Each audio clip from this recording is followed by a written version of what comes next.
Good morning. Good morning. My name is Elaine Faithful. I am your worship associate today, and I'm a member of the UUFC Board of Directors. I have several announcements that I want to make this morning because we don't have anything on the back of the order of service, and we're going to feel lost without it. At least I am. The upcoming events are next Sunday will be the blessing of the animals. I encourage you, and so does Christina, to bring your little ones, the little furry ones and feathered ones, and scaled ones, to be blessed next Sunday. Movie with a Message. Kathy Crane is organizing that. Kathy, what is the movie this time? Actually, Karen Hebel is organizing it this Friday, and it's the Pixar movie Inside Out. If you have not seen it, it is one of the cleverest, funniest little videos, so I encourage you to come. And also, Inside Out. Inside Out. And everybody is encouraged to bring refreshments or little meal additions with you so that it can make a nice evening, both food and film. I want to acknowledge that today is Mother's Day. We are all celebrating that in one way or another, and we'll talk about that in just a moment. The yard sale is on the 24th of June. We will be having a yard sale out in our park. I'm out in our parking lot, and you're encouraged to sign up for that as soon as possible because the spaces are filling up. Essentially what that is we will pull our cars in there and unload our wares, and we'll be advertising to the community to come and buy all of our stuff. And a percentage of the sales will go to the fellowship.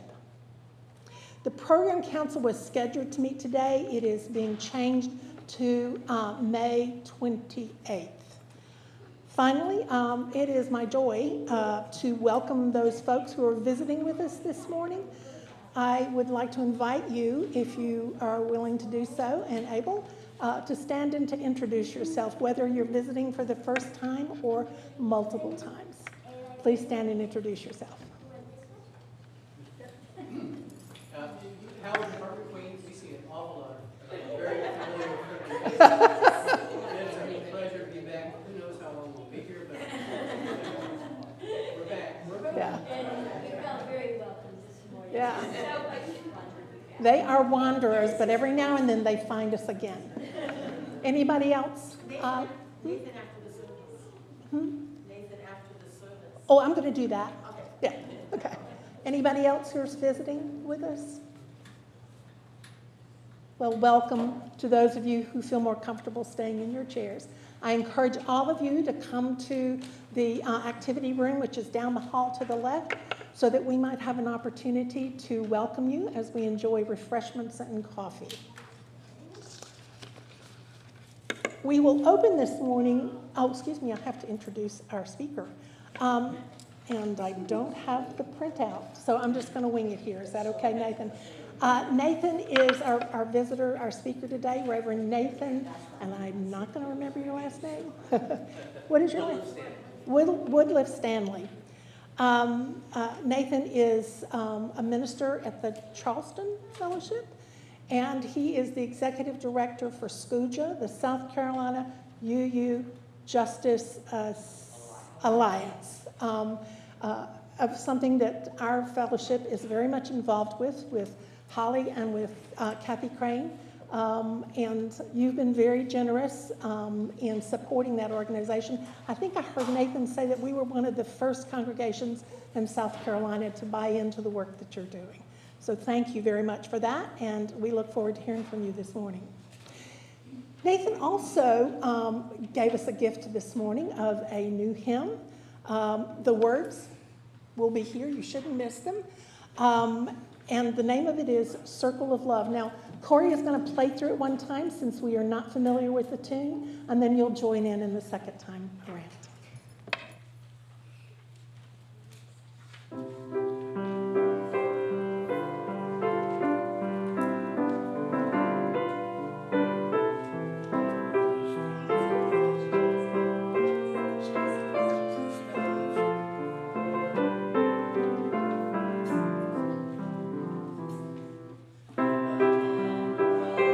Inside the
celebrating that gift that Nathan has given us this morning.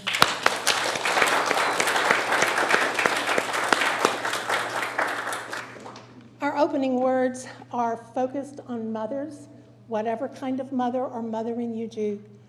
It's written by Lisa Bovee Kemper, and this is an excerpt from it. There is no human being that is not connected to or disconnected from a mother. And so we honor the complexities of experience, writ large in the flowered platitudes, but here in this place laid bare, honoring the truth in each of our hearts. There is room for all in this circle. If you have carried a child or children, whether or not they came to be born, we see you. If you have chosen not to continue a pregnancy or have partnered with someone in an abortion, for whatever reason, under whatever circumstances, we see you. If you have fervently wished to have given birth to a child and the circumstances of fate made it impossible, we see you. If you love children we cannot see, whether because of death or estrangement, we see you. If you are happy to mother other people's children as an educator, an auntie, or a foster parent, we see you. If you had no mother at all, we see you. If your mother is or was your best friend, we see you. If your gender says you are not a mother and yet you take on the role of nurturer, we see you. If you wonder whether your mothering has been good enough, we see you. And if yours is a different truth altogether, we honor your unspoken story. There is room for all in our circle of life. May it be so today and always.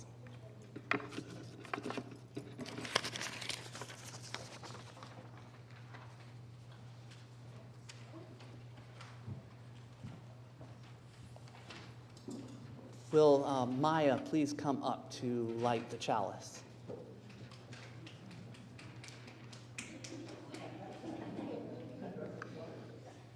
Thank you. Oh, this went out. It's not on. It's not lit. It's going to burn out again? Okay, here, how about this? Oh yeah, it's out of oil. How about you light it off? I'll do this and you...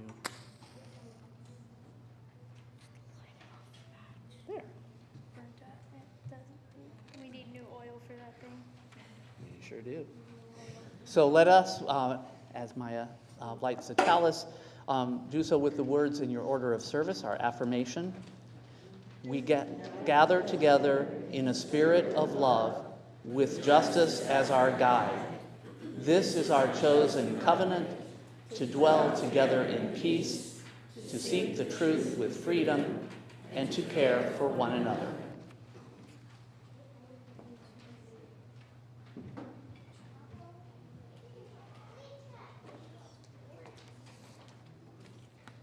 Good morning. Good morning. What a beautiful day today, huh? Our story this morning is one that we thought was just absolutely perfect for Reverend Nathan's message this morning. It is called Love is Powerful by Heather Dean Brewer. Mari spilled her crayons onto the table. They made a messy rainbow. "What are we coloring, Mama?" she asked. Mama smiled. "A message for the world." Mari ran to the window and pressed her nose to the glass. Far below, people walked in different directions. Buses, cars, and taxis honked and rumbled down the busy street. Mari asked, "How will the whole world hear?" "They'll hear," Mama said, "because love is powerful." Mari climbed onto her Mama's lap. The crayons smelled sharp and new. Mama used one to write some letters. Even though Mama's words stretched across the poster, they would be too small for the world to read, Mari thought. Mari picked up a crayon. As she made her own sign, she imagined her friends in their apartments across the city, Grandma and Grandpa a plane ride away, and all the people in other countries. She wondered, how will the whole world see our message? Mama hugged her close. They'll see, she said, because love is powerful. Mama handed her a coat, and they both laced up their shoes. Mari tucked the posters under one arm and held Mama's hand with the other. They slipped through the elevator doors. Down, down, down they went, all the way to the lobby. Mari hopped onto the sidewalk, then stopped and looked up. The street was packed with people, more people than she'd ever seen in her entire life. Mari tugged on Mama's arm to ask her to kneel down. Then she whispered in Mama's ear, "Mama, it's so loud, and there's so many people. They won't hear our message." Mama said, "They will, little Mari." Mama lifted Mari up, and for a moment she felt like she was flying. On top of Mama's shoulders, Mari could see the crowd swell for blocks. Hundreds and thousands, even hundreds of thousands of people marching down the street. Some held signs like Mari's, all saying different things. Everyone cheered as they walked together. Mama joined them. Mari bobbed above the crowd like a canary fluttering over trees. She felt as tall as one of the buildings. Mari raised her sign for everyone to see. Even though she was small and the crowd very big, so big she didn't think anyone could hear, she called out her message. Through the roar, her voice was heard and someone shouted the message back.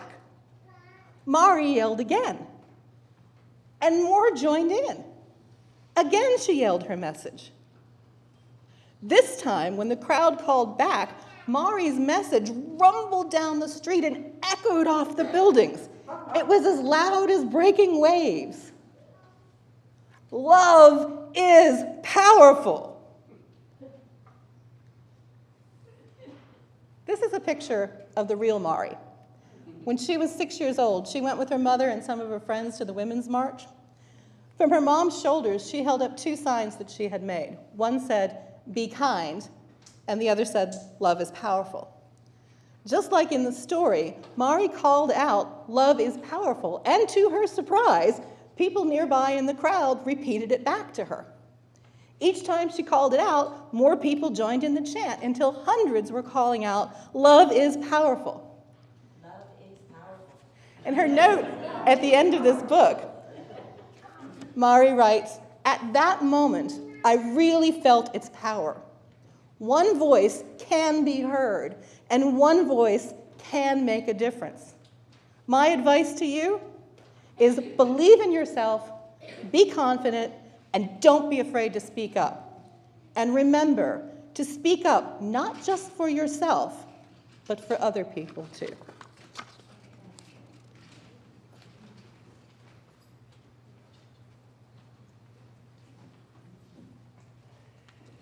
Here's Dave. There you are. I remember when you said something in the service you were involved in, not to follow something that's sad, but also to follow somebody that's joyful. I'm crying, sorry. Now is the time that we set aside each service to collect the offering of food and your other resources of cash to support the work of this fellowship and also our work that's out in the community. Kids, if you'd like to come up and help us collect the food, and thank you.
We have a lot of joy and some sorrow to share with you this morning.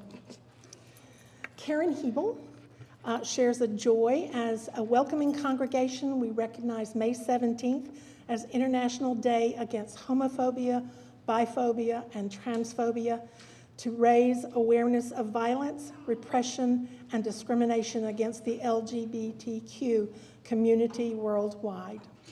Would you place a stone for that? We are delighted to hear that Ellen Few is recuperating at home from her knee surgery. Andy Nelson has a sorrow. Please keep our cousin Chris in mind, a professor of Florida at Florida Gulf Coast University, who can no longer use the word slavery in his classes. Michael Smith, concern for relationship discussion. I'm sorry, Michael? Sorry? Decision. Thank you, Michael.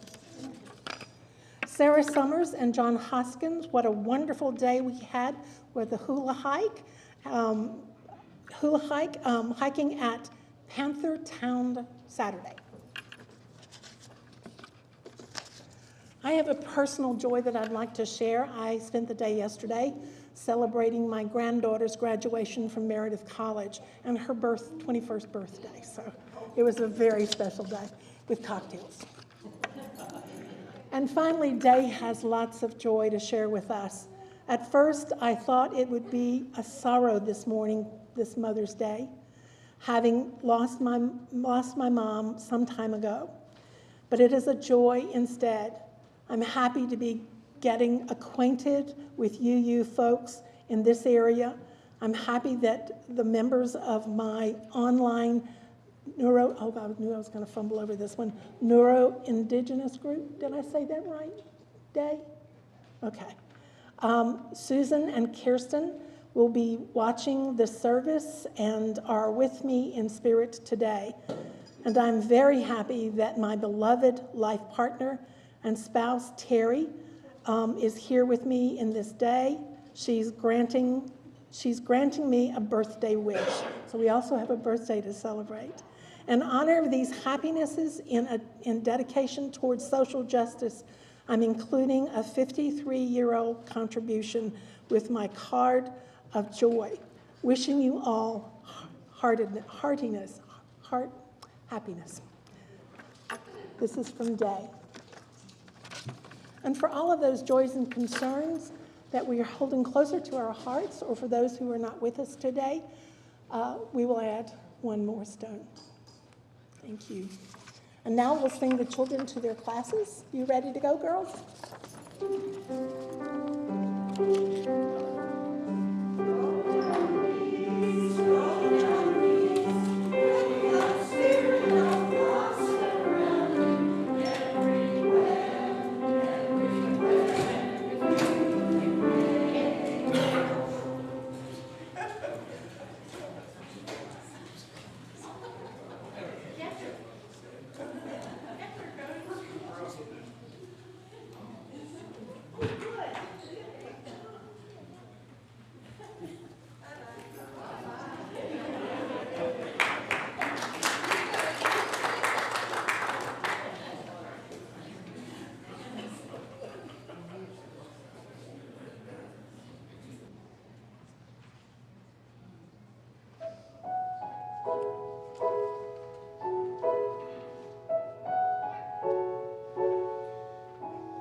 Let us center ourselves, Nazman.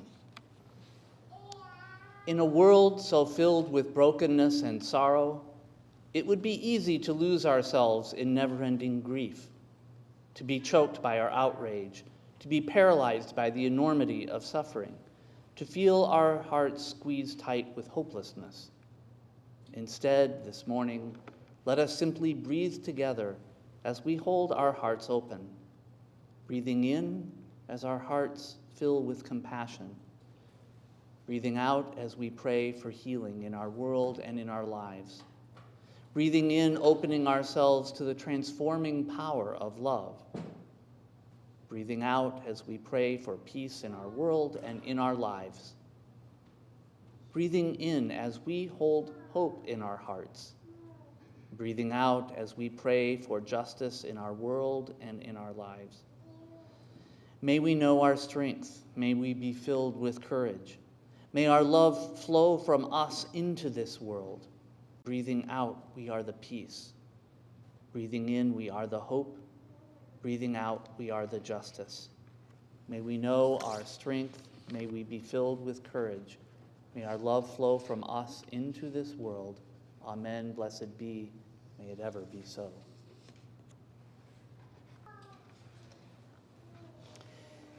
It's quite a pleasure for me to be here with you this Mother's Day morning, to meet you in person, to meet some people I've only met on Zoom before in person, and to get to be in Clemson for the first time.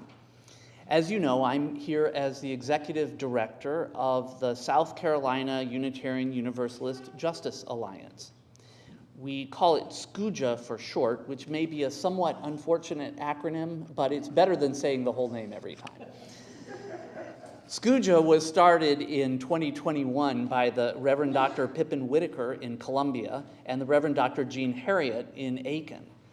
Some of you may remember Reverend Jean from when she spoke here last March, or March of last year, and I believe Pippin spoke here as well. Last summer, Reverend Pippin took a call to ministry in Georgia, and I ended up filling her role beginning last September, so I'm still in my first year of this. Reverend Jean continues to work with SCUJA as our Director of Training and Organizing. Personally, I have a background in social justice ministry as an ordained UU minister, working with nonprofit organizations in Mississippi and also in leadership at the ACLU of Colorado. Then moving to Charleston in 2021 when my wife Ruth became the first woman elected bishop of the Episcopal Diocese in South Carolina.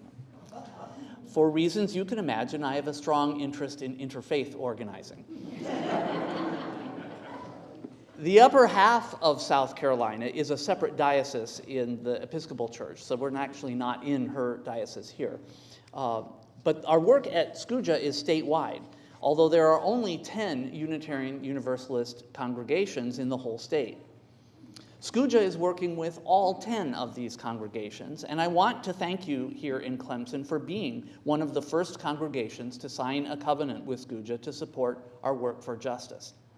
Several of you have been personally involved with SCUJA, and as a congregation, I see your commitment to service and justice, including your work with Habitat for Humanity, resources for education, assistance to people experiencing homelessness, as well as your broader commitments around collective action on climate change, LGBTQ+ justice, anti-racism, and immigration rights. Congratulations on your call to the Reverend Holly Brown, who will bring their own commitment to justice when they arrive in August. I'm also grateful to Reverend Christina for her own support of SCUJA and for inviting me to come here this morning. Now, it may seem strange to have a sermon about social justice on Mother's Day, but it's actually more fitting than it might seem. Mother's Day was never intended to be just a once-a-year acknowledgement of mothers with flowers and cards. Not that there's anything wrong with celebrating mothers with flowers and cards. If you do that, that's wonderful. But there are some other things that are important to remember.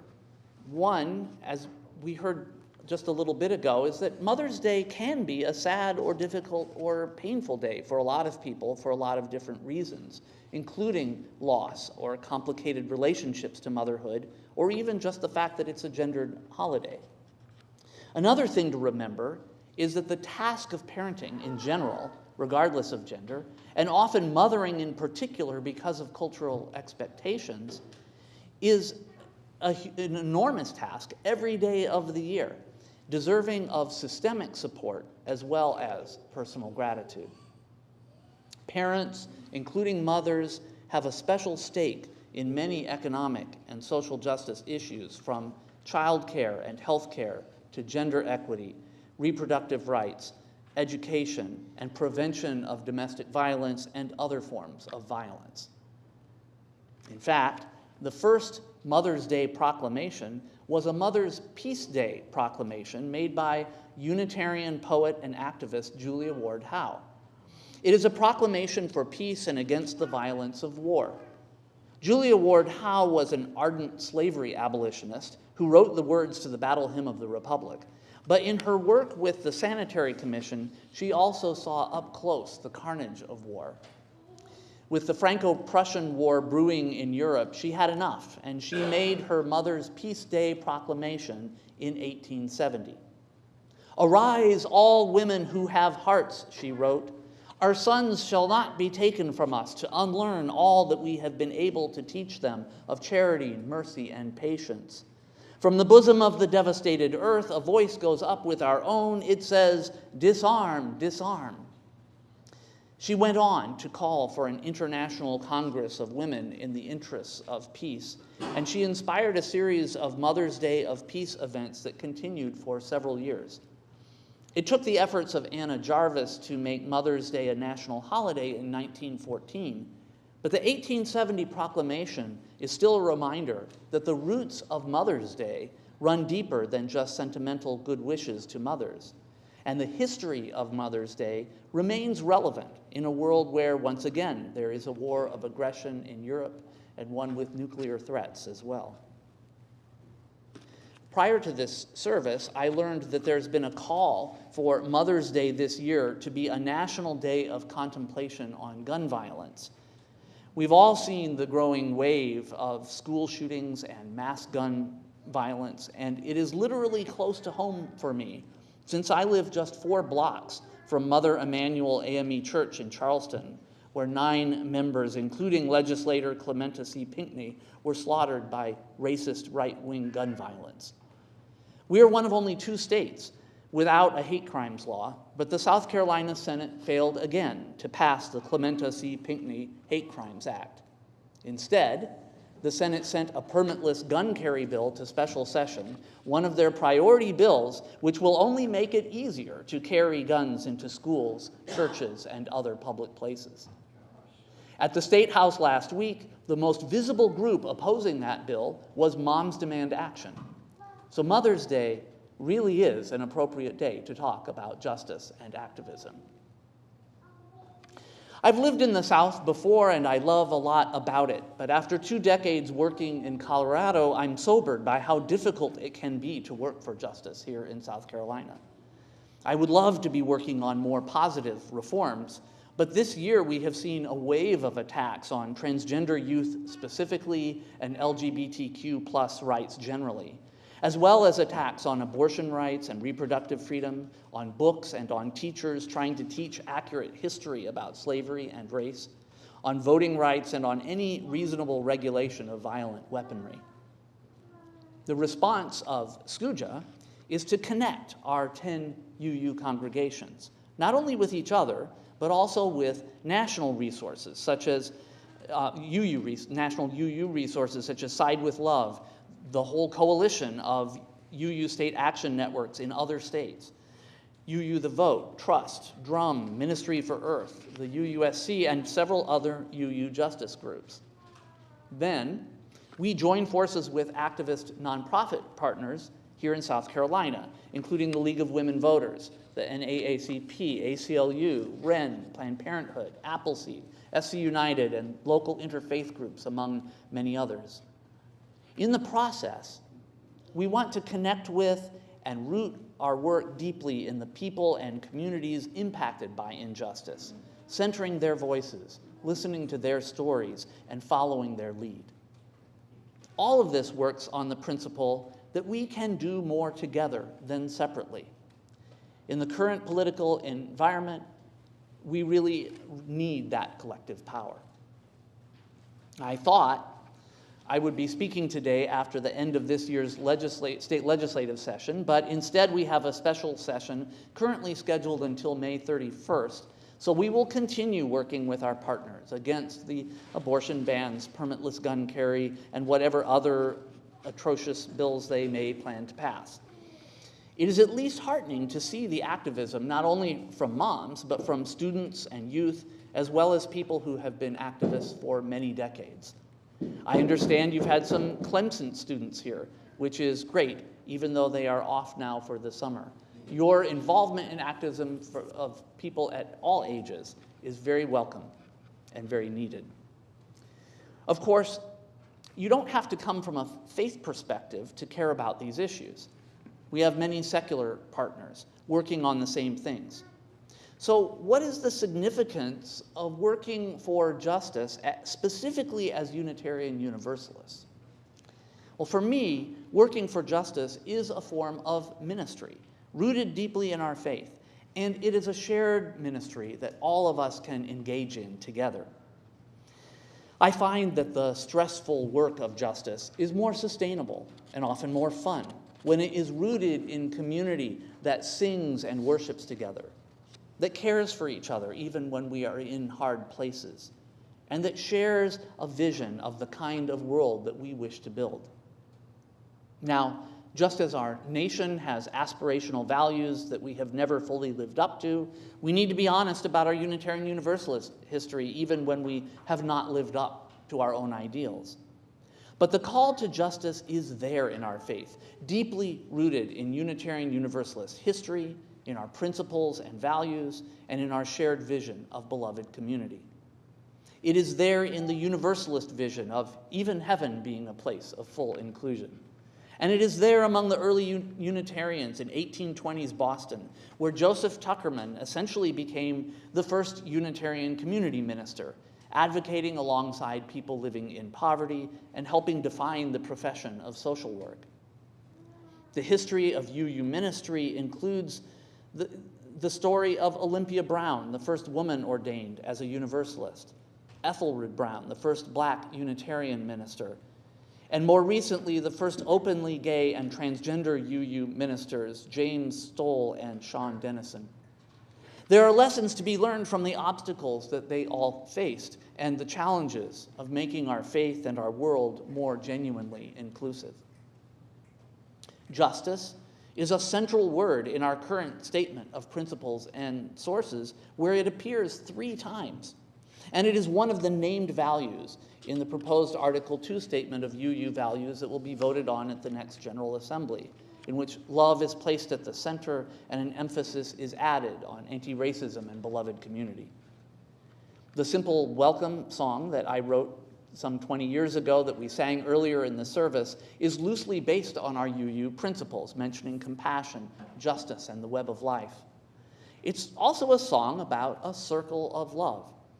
I'm reminded of a short poem from Edwin Markham that went like this. He drew a circle that shut me out, heretic, rebel, a thing to flout. But love and I had the wit to win. We drew a circle and took him in. In a nation and world with so much hate, with so much disinformation, and so much division, I long for an inclusive love big enough to overcome and transform it all.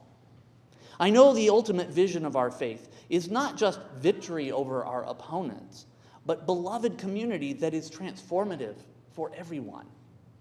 Still, welcoming and inclusion are harder than we might like them to be, not only in relation to those who oppose us or that may be difficult to love, but even for those we really believe we want to include. That's why Skuja recently offered a 6-week course on transgender inclusion for representatives of all of our congregations, and we're planning for racial justice programming as well. Whether the barriers are around race, gender, ability, or anything else, welcoming and inclusion require very intentional effort. In the meantime, as much as we wish for a world with less division and hate, it is worth our efforts now to hold the line as much as we can against policies that would take us backwards and divide us further here in South Carolina. While as a church we are legally barred from supporting or opposing political parties or candidates, we are allowed to encourage voting, to speak out on issues, and even to support or oppose legislation or ballot initiatives within limits that we fall safely inside right now. And of course, you can engage in partisan campaigns as much as you want as an individual. Many legislators, along with the media, tend to assume that there is one primary religious perspective. So it is especially helpful for them to hear our voices with a different message coming from faith-based activism. Legislators don't get as many calls as you might think, so it can actually matter when you contact them. Sadly, we're still not done with that for this year. Even when we don't succeed, we will keep working for justice, including on long-term efforts like Medicaid expansion, climate action, LGBTQ+ rights, prevention of violence, and many other forms of economic and social justice. And of course, the work of justice in South Carolina and in our UU congregations is not just about the State House. Local policies matter too, as illustrated by school boards that have become hotspots for book bans and censorship. We can vote when it is time to vote. And in support of justice, there's a lot we can do simply to keep learning and growing as individuals and as congregations, from book reads to direct involvement with the communities around us, especially those that most feel the effects of injustice. Regardless of what happens in the legislature, we can still provide justice-oriented ministry and care in our own communities. Even if they pass censorship bills, we can teach honest history and read inclusive books. If they pass abortion bans, we can help people navigate their options when they need an abortion. If they attack immigrants or LGBTQ+ communities, we can do the hard work of becoming more genuinely inclusive and welcoming. If they do nothing about climate change, we can learn to live in more environment and climate-friendly ways. We can help provide for people without housing or health care, practice accountability by calling in rather than calling out, build interfaith relationships, and practice nonviolence in our lives. And anytime it feels like too much, we can care and support for one another. We can sing and worship and feel the joy of being together. It helps to know we are not alone. And that is true both in our congregations and statewide with an organization like SCUJA. Another thing SCUJA is working on is a plan for a statewide UU Fall Festival in Columbia on October 7th for any UUs in the state who want to come. I don't know if there has ever been a statewide UU gathering in South Carolina before, but we would like to see it happen, and it will be happening this year. We want to connect justice leaders across congregations on issue teams where there is enough interest, and we want to learn from each other as well, and learn from what similar state action networks are doing in other states. If you share your own stories and photos of what you're doing in justice work here in this congregation, we want to put that in our newsletter too. Love is powerful. We can do more when we are connected, and it's more fun as well. So thank you so much for your support for SCUJA here in Clemson. For SCUJA to make it in the long haul, we will need an ongoing base of support, both from congregations and from individual supporters, so it matters. If you have any questions about SCUJA, I will be staying around after the service, and I do have sign-up sheets for our newsletter and action list. You can also sign up or check us out on our website at scuja.org, SCUUJA.org. I've worked for justice in both secular and faith-based settings, and I'm glad to be doing it in a UU setting again. It gives deeper context to the work. Justice activism is a part of our faith tradition, and it's a form of shared ministry for all of us together, Whether we are young or old, mothers or parents or not, longtime UUs or new to Unitarian Universalism. I like to think not just in terms of issues, but in terms of all of what we do moving us closer to beloved community, toward a transformed world in which everyone belongs, where division and hate do not have the final word, where love for truth and justice and all people and living beings is our deepest guide. I look forward to joining with you in the shared ministry of Skuja and this congregation in the months and years ahead. May it be so. And please, at this time, join in hymn number 298 in the great hymnal, Wake Now My Senses.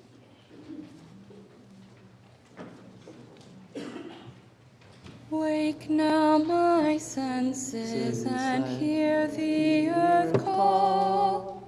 Feel the deep power of being in all. Keep with the web of creation your vow. Giving, receiving as love shows us how. Wake now my reason, reach out to the new. Join with each pilgrim who quests for the true. Honor the beauty and wisdom of time. Suffer thy limit and praise the sublime. Wake now, compassion, give heed to the cry. Voices of suffering fill the wide sky. Take as your neighbor both stranger and friend, praying and striving their hardship to end.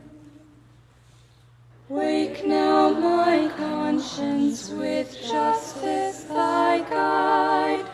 Join with all people whose rights are denied. Take not for granted a privileged place. God's love embraces the whole human race. Wake now, my vision of ministry clear. Brighten my pathway with radiance here. Mingle my calling with all who will share. Work toward a planet transformed by our care. As we extinguish our chalice, let us remember that the ministry of justice is shared ministry. So may we all join in it together. As always, but especially in honor of Julia Ward Howe on this Mother's Day, may we go in peace.